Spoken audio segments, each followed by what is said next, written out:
years ago, I was working at fulfilling my ambition to become a teacher. It wasn't glamorous.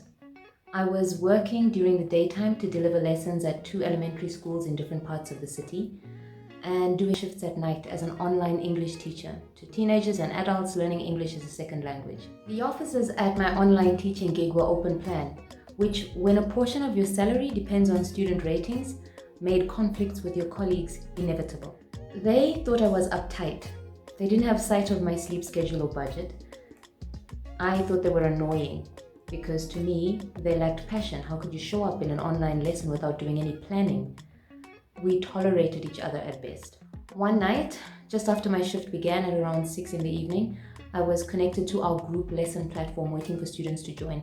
I was desperately adjusting my audio settings, trying to spare my anticipated students tales of whatever Jeremy did that weekend and save my anticipated bonus from their inevitable dissatisfaction. And then with a ping, a student connected. She was the only one who joined that session. I huddled over my keyboard as close to my microphone as I could get. Thankfully, we didn't have to have cameras on in group lessons, and tried to engage her while fighting off the fatigue I was feeling. She was a quiet student. Her name was Sarah.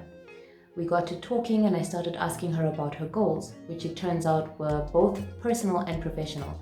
She said she wanted to connect with people from around the globe, and that for her, English lessons were a way to help her do this. We began our lesson and I started to try to find out more, moving away from the group lesson content and preparing to go into a private lesson style engagement.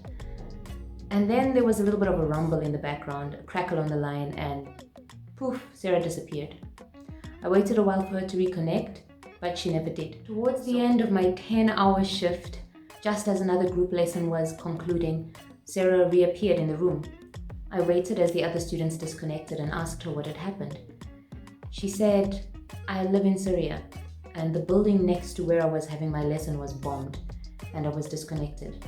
But I've been looking for you all night. I really enjoyed our lesson. I was startled. So many questions. Are you okay? Is this normal?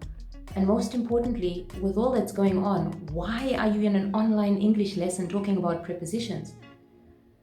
Her response has returned to me many times over the past year.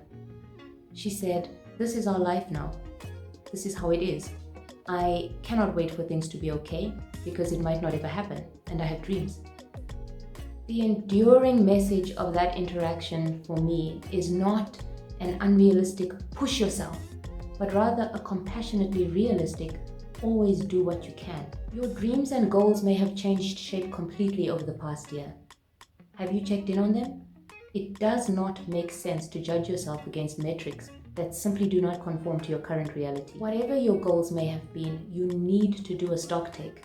What makes sense for you right now? A good friend of mine, Bella, has approached it in this way. She has themes.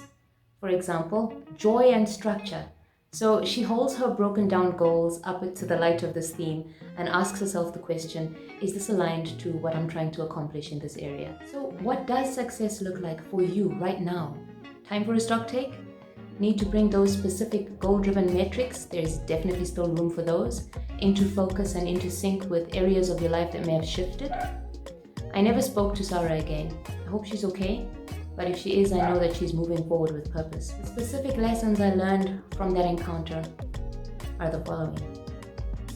You may not always be able to achieve the things you set out for, and it's more valuable to have a direction in which you're moving than to be fixated on specific steps or tiny achievements, which, if you remember, were the broken down versions of how you could work towards a goal with purpose. Don't be afraid to make the adjustments necessary so that you can keep working towards what you want to achieve. Lastly, accept challenge. Resilience is one of those things that only comes from having to overcome things, and it's a priceless commodity. Tune in for a Maya collaboration in the next video. And if you're not sure who the lovely Maya Ashley is, then you want to check out Parenting a Woke Kid. If you enjoyed today's video, remember to give it a like and to subscribe so you don't miss future content. Please share your thoughts in the comments and share it with anyone you think may enjoy it too. See you next time. Stay safe.